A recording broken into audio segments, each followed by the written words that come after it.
Yes, good morning. Ayan, good morning. Pamahulgan. Si Papa naman, huwag mo bibitawan ng ganyan. Good morning, everyone. O, ayan, nag-ano lang tayo ng kinukultivate lang natin yung ating tanim, no? So, meron tayong tanim na ano dito.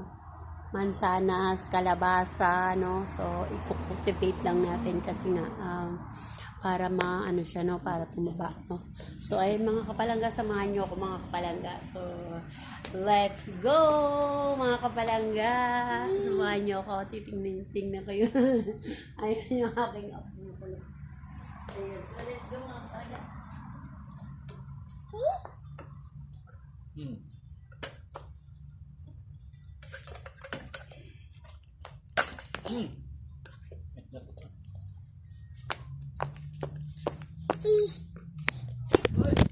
Cheers na yan.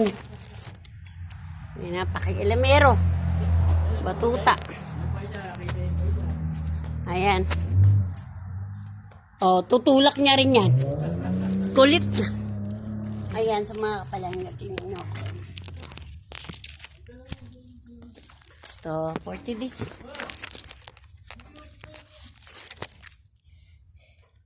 Wala akong mapaglagyan.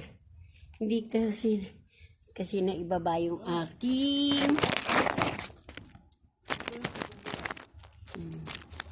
dahil ng aking cellphone mga kapalangga.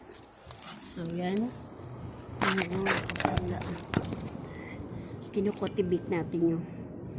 So ibig sabihin yung bawat puno lalagyan natin ng pampataba.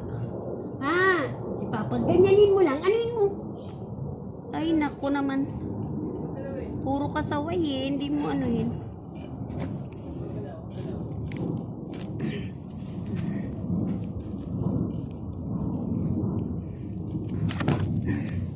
Yung tanim natin kalabasa. Lagyan natin ng ano.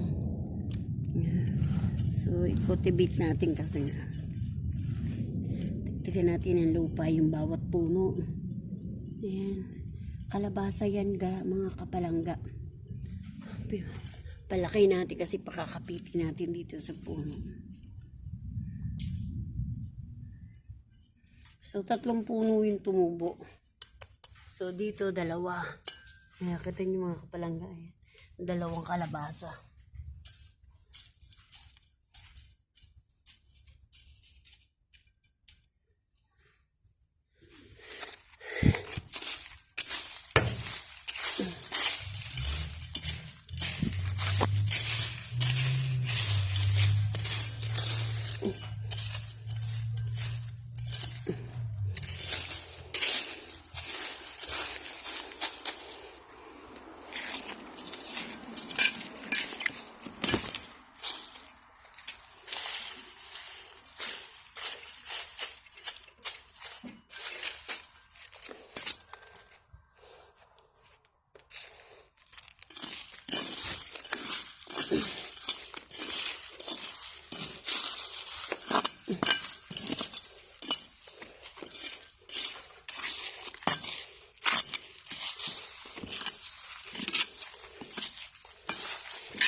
So ito naman, mayroong 1 perasong tumubo dito na ano, na kalabasa din.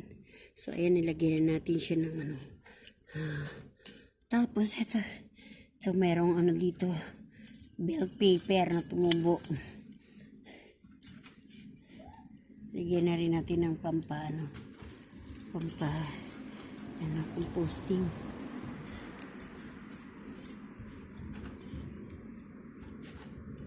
Lagyan natin ng parting puno para sumaba. So yun mga kapalangga, ayan yung ating tanim na kalabasa. Ayun pa. Tapos ayun. Tapos ayun, ito yung bell pepper. Ayan, so ito bell pepper to. Tumubo na yung mga bell pepper. So, yan yung mansanas. Mansanas.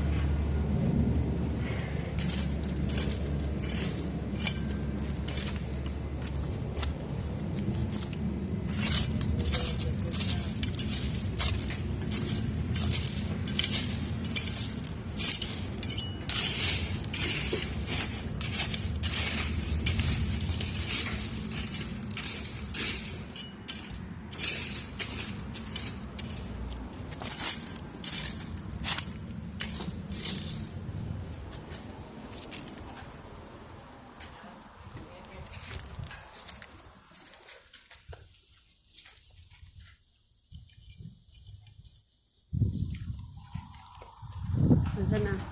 Baka maano siya dyan sa sa dulo nung dulo nung mesa. Ayan, tapos na tayo mga kapalangga. So, gagawin ko kasi mga kapalangga. Itatanim ko yung mga buto na inipon ko na So, yung mga pinagano ng kamatis, pinagano ng bell pepper, pinaganuhan ng sitaw. So, itry na natin itanim dito, So, bala ko itanim ang sitaw dito rin sa malapit sa puno. Para if ever na pwede natin pakapitin doon para i-vine natin siya, So,